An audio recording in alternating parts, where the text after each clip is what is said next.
Hello, everybody. Zon gets 134 here. And as always, I'm Average Joe Squad. And welcome to a trailer react.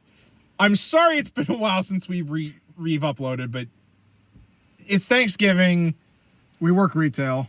We promise we are getting to Spidey this. It might not be as big as it was last year or the year before, but we will be doing Spidey this content this year. So look forward to that.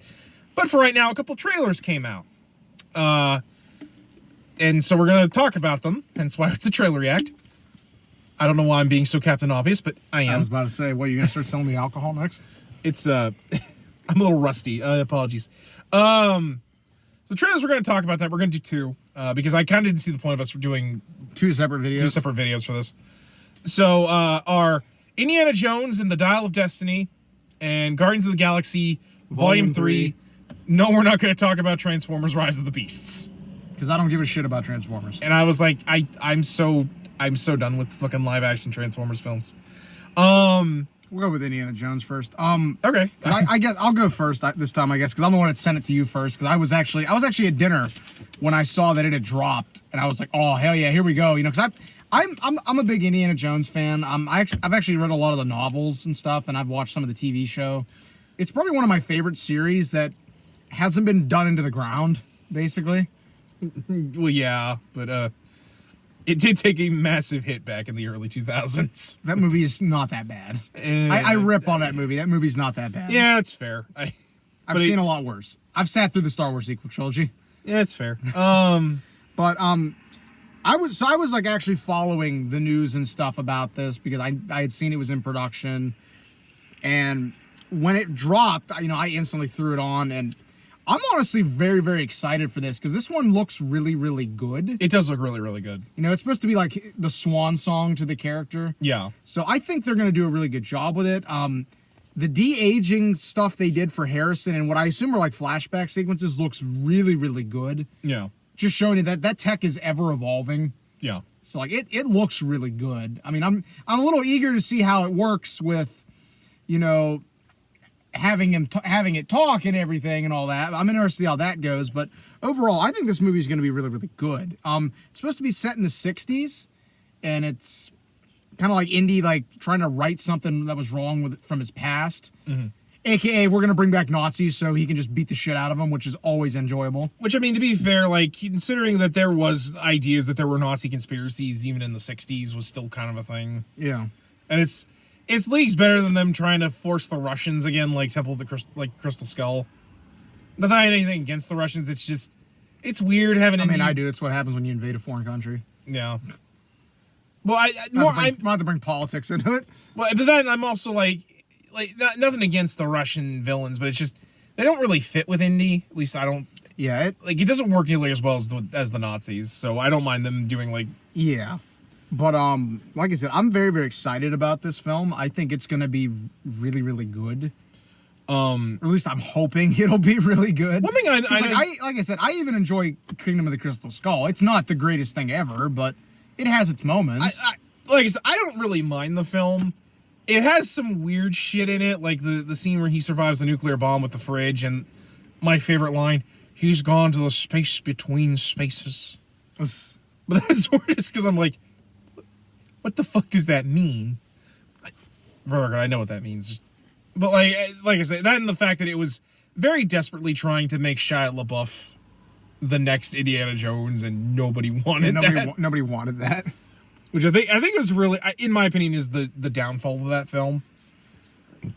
Which I'm glad that they said Shia would not come back for this, because I guess he doesn't want to, and I'm just like, good. I don't think anybody wanted you to come back, man. It's probably a combination of that and the fact that Shia LaBeouf is kind of an asshole. Yeah. Like, there was this huge controversy with him back in 2014 or 13, where he made a movie, he directed it, and it was completely plagiarized. Like, he ripped the script off from another film. Jesus. Yes, and also, he also talked a lot of shit about Spielberg and Lucas during that film, when they were making Temple of the Crystal Skull. So I feel like it's a combination of he didn't want to come back, and also they weren't going to invite him to come back anyway.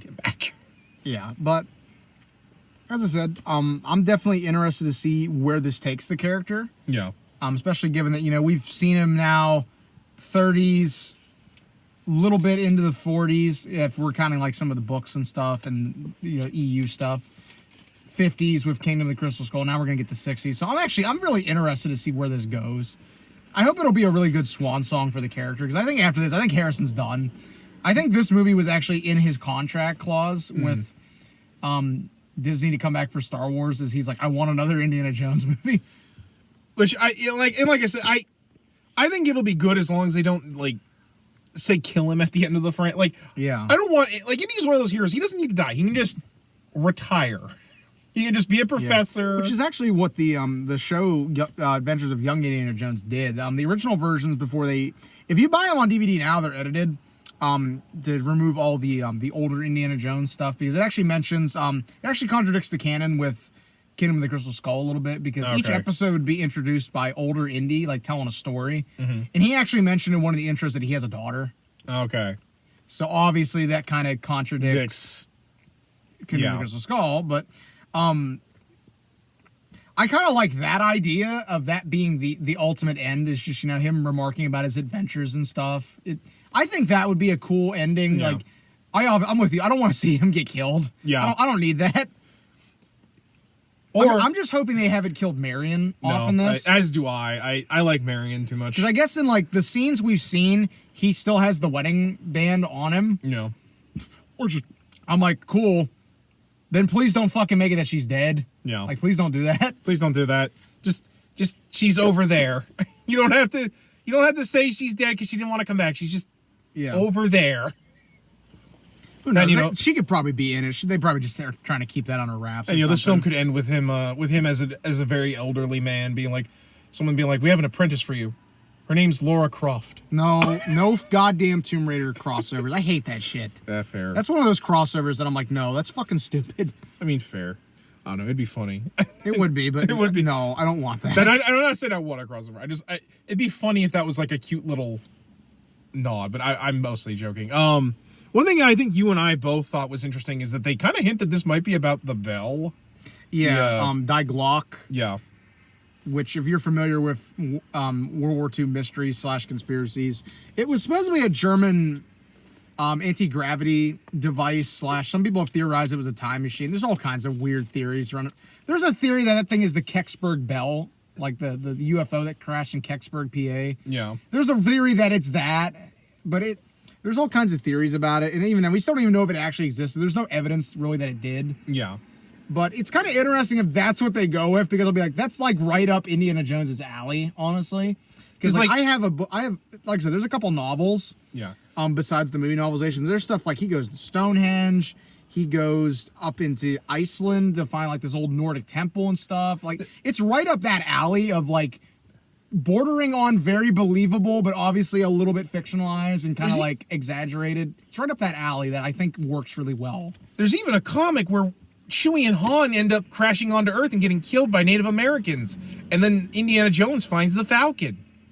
Why'd you bring that up? I hate that comic. That's another one that was fucking really stupid. Like that for was one of those what if things. Like, the Star Wars what ifs were such a mixed bag. Some of them were kind of cool.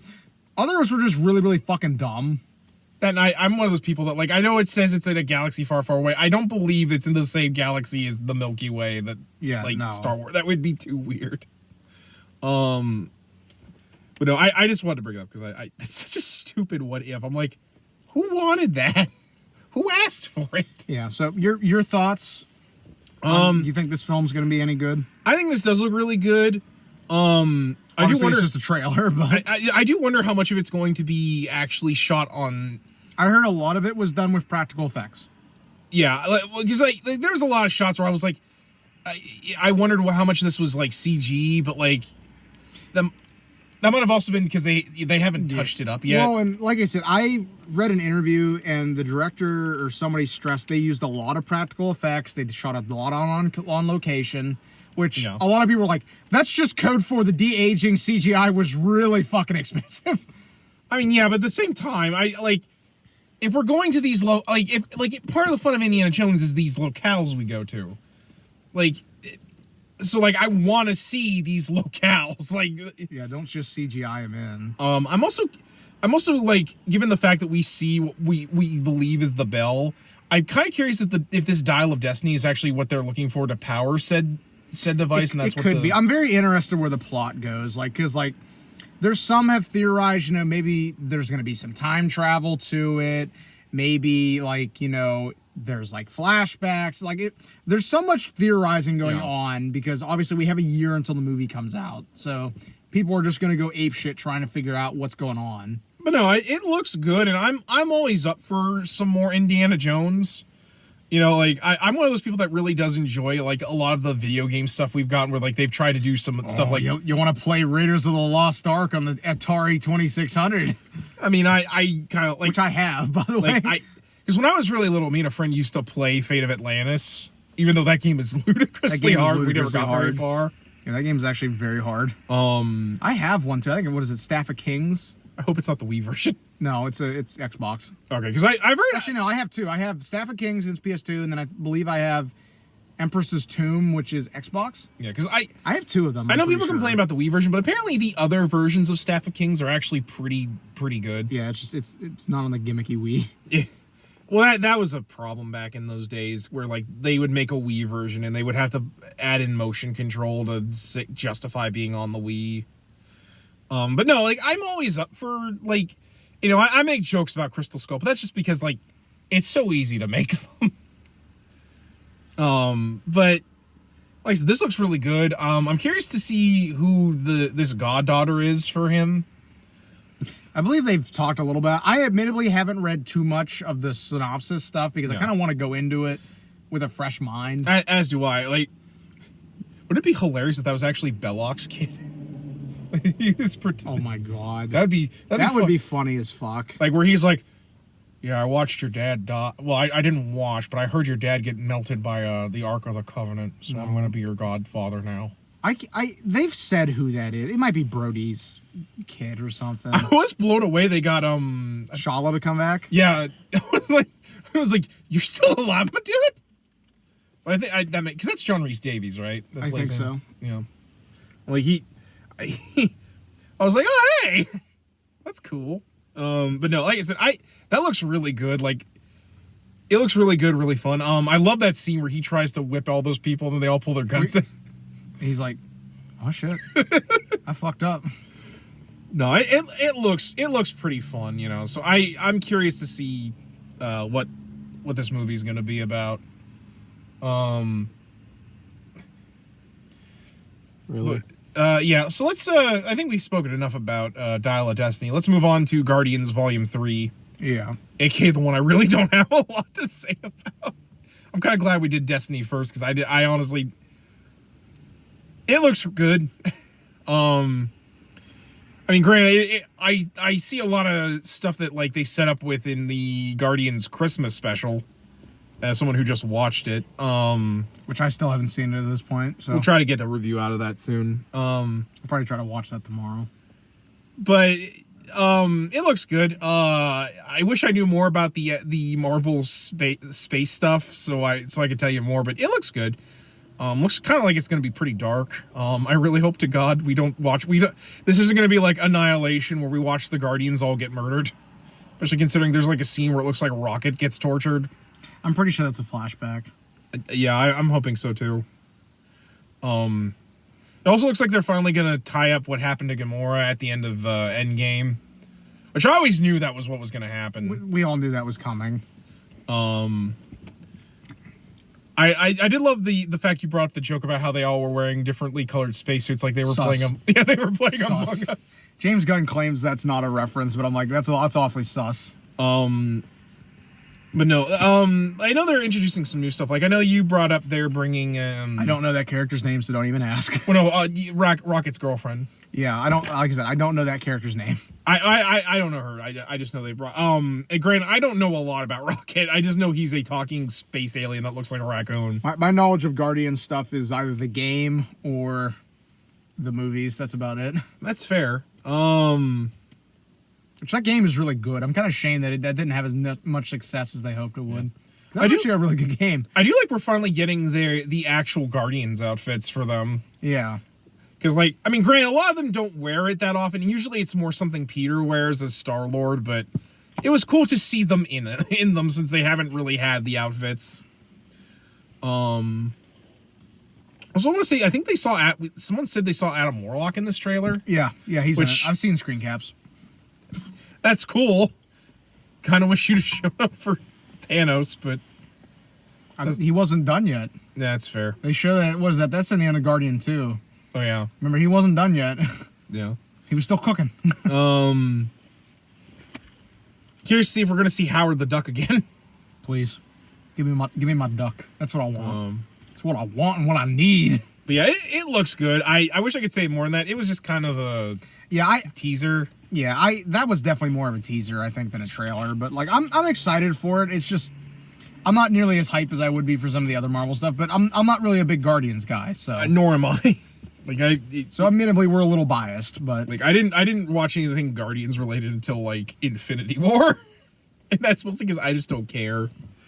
Well, I shouldn't say I don't care. Like, I like it. It's just I don't know. It's just something. It's not something. It's like a go-to.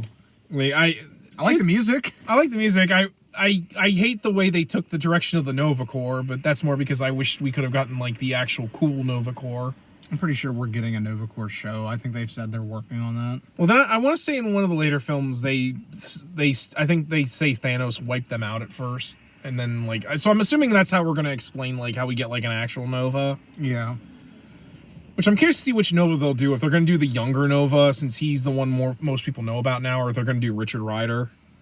It's hard to say. I know I just saw things that they said that was in the works, which is obviously code for pre-production. Yeah, I actually own a Nova Classics Volume 1. I think you showed. I've seen that before when we looked through stuff, but I think I read it like a little bit of it. I need to reread it because I want to say it actually tries to explain, or no, it introduces yet another version of Kang in that with the one where he's like an ancient Egyptian. Oh my fucking god! Yeah, yeah, Ramatut. That's who he. Yeah, because Kang has like 7 different versions of himself. But yeah, any other thoughts before we? No, like I said, I admittedly, like I said, I'm not really a big Guardians guy, but I mean, I'm excited for it. Obviously, I think it's going to be a good film. Yeah. James Gunn's track record with superhero films is pretty good. And hell, if he can fix DC.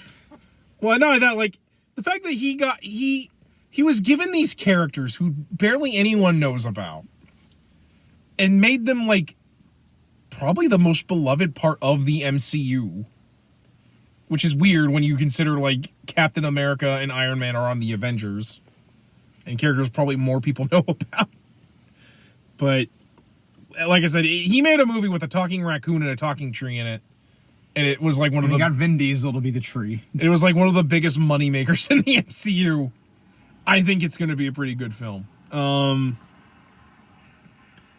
But yeah, that was kind of it. Want to talk about the trailer that they did for Cocaine Bear, the movie? No, because I haven't seen that. We're not going to review that because I don't want to watch that. It looks dumb. It looks like dumb it's as gonna fuck. It looks like it's a horror movie, and I'm like, unless we're talking about that Winnie the Pooh movie, which I do want to see because that looks fucking nuts. I don't really want to. It's getting a theatrical, Adam. We need to see it. It looks funny as fuck. Just, I don't know. I have a very demented sense of humor, so maybe that's like right up my alley. With just like, it's the right kind of demented that I probably will sit there just fucking howling. It's not even that for me. I like Winnie the Pooh regularly, so like I'm like, okay. Now he gets to be a serial killer. It's like when they made that Banana Split show movie where they're like horror monsters, where it's basically just a rip off of Five Nights at Freddy's. Oh, but you'll go see the fucking the Santa one where he's beating the shit out of. Okay, that's not a horror movie. That looks like a comedy. That looks like Die Hard, but with Santa. So like, I was kind of like, what was that, Vicious Night or some yeah. shit? We should actually go see that because I actually would think that'd be funny. Oh, I think it's Violent Night. Violent Night, yeah, that's what it is. I saw that. It does look really funny. That actually just looks humorous as fuck. Because like it clearly knows that it's a stupid, stupid fucking concept. Santa, are you gonna save us? Every one of them's on my naughty list. You and I both were like, what the fuck is this? It looks like it's basically Die Hard, but with Santa. Oh. Now I have you better watch out. Now I have a machine gun. Ho, ho, ho. All right. I think we've said everything we're going to say on this episode, guys. Yeah. Tune in next time for Something. Either Guardians Christmas special or Spidey Miss, probably. Probably Guardians Christmas special. Yeah, Like, 'cause- I am going to try to get that watched tomorrow. But look forward. The first Spidey Miss we're going to do is we're going to finally finish up our Spider-Man movie retrospectives by We're doing. finally doing the MCU trilogy. We're doing the Home trilogy because I don't know what other name to give it. We're also going to review the John Barnes run. No, not really. I was about to say We could review year one, which I'm like, I don't know. It's not year one. What is it? Chapter It's one. Chapter one, which I'm like, do I really want to sit through that? I only have one issue that's. So I only have the first issue of it, so Yeah. I'd have to buy the trade. And I don't even think the trade's in print anymore. No, it's not. Omnibus is out of I print. should find my Kurt Busiek Untold Tales of Spider-Man to let you borrow because it was actually a pretty fun read. Yeah. But But anyway, anyways. guys, that's going to do it for this episode. So tune in next time. And as always, we ask you, Remember the hyphen. and take care.